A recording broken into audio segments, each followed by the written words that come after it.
భారతదేశంలో ఉన్న అత్యంత పవిత్రమైన క్షేత్రాల్లో రామేశ్వరం ఒకటి. రామేశ్వరం అంటేనే శివుడు ఆరాధించబడే స్థలం, రాముడు లింగాన్ని ప్రతిష్ఠించిన భూమి. ఇది చార్ధామ్ యాత్రలో ఒక ముఖ్యమైన ధామం.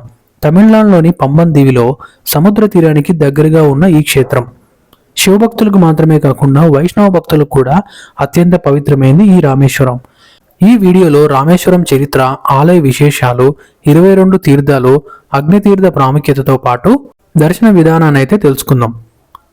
వీడియోలోకి వెళ్లే ముందుగా కొత్తగా మా ఛానల్ చూసే వాళ్ళు ఎవరైనా ఉంటే ఛానల్ని సబ్స్క్రైబ్ చేసి పక్కనున్న బెల్ ఐకాన్ని ప్రెస్ చేసుకోండి. రామేశ్వరం చరిత్ర. త్రేతాయుగంలో శ్రీరాముడు రావణాసురుని సంహరించిన తర్వాత బ్రహ్మహత్య దోష నివృత్తి కోసం శివుణ్ణి ఆరాధించాలని నిర్ణయించుకున్నాడు. అప్పుడు హనుమంతుడిని కైలాసానికి పంపి శివలింగాన్ని తీసుకురావాలని ఆదేశించారు.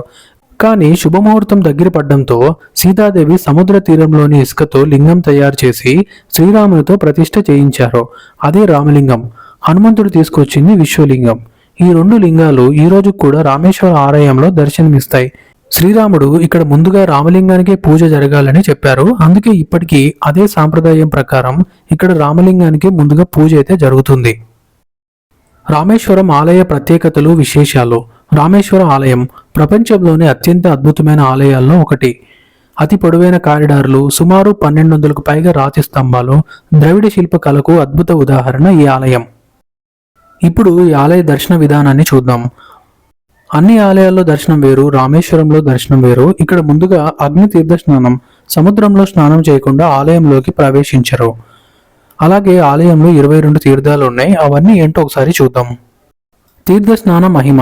రామేశ్వర దర్శనం అంటే స్నానం ప్లస్ దర్శనం పూర్తి ఫలం. ఇక్కడ మొత్తం 22 తీర్థాలు ఉన్నాయి.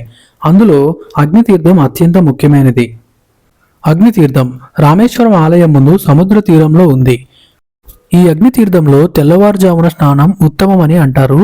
ఇందులో స్నానం చేస్తే అన్ని పాపాలు నశిస్తాయి, పితృదోష నివారణ, బ్రహ్మహత్య దోష విముక్తి, మోక్ష మార్గానికి తొలి అడుగు అని చెప్తారు. అలాగే శ్రీరాముడు కూడా ఇక్కడే స్నానం చేసి శివదర్శనం చేసుకున్నాడు. ఈ అగ్నితీర్థంలో స్నానం చేసిన తర్వాత నెక్స్ట్ ఆలయంలో ఉన్న 22 తీర్థాల దగ్గరికి వెళ్ళాలి. దీని టికెట్ ప్రైస్ 20 నుంచి 30 రూపీస్ వరకు ఉంటుంది. 22 తీర్థాల్లో నుంచి తీసిన నీళ్ళని మీ మీద అయితే చల్లుతారు. అక్కడ జనాలు గుంపుగా ఉండడం వల్ల ఆ నీళ్ళైతే మీ మీద పూర్తిగా పడవు.